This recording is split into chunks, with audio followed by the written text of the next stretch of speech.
Mentoring plays a huge role in the startups. All the startups that I have done myself and the startups where I was an investor for, I think mentoring has probably made the single biggest difference between success and failure. Because when you have the right set of people around you who you can bounce off ideas off of, they can see things or tell you things that you don't know or you're not seeing. So I would advise every startup at any stage to have mentors. The mentors might change depending on which stage of startup you are in and who you trust, who you can talk to. But I would say it's hugely important.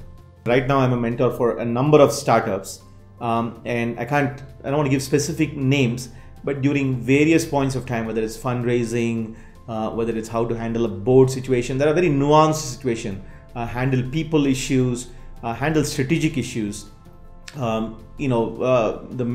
mentees come to me and it's a fairly long involved discussion, but I need to have the background with them. So once I'm continuously in touch with them, then it helps to sort of give very pointed advice. The most important thing about mentoring is you can't just go for a 1 hour meeting, every 6 months and ask for advice. Then you'll get very empty advice because the person can only talk at a very high level.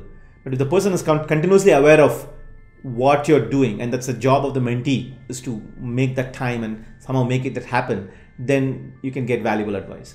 Okay. And I do this myself, even though I'm fairly experienced. I go to a set of people for very specific advice in a particular domains that I don't think I know. Even in MoneyTap, after all these years of experience, I have a set of people, for example, who I go to who are more experienced with working with banks. Right? At times, that's our big part of our relationship. At times, I go to them and say, "Yaar, what do you think?" Right?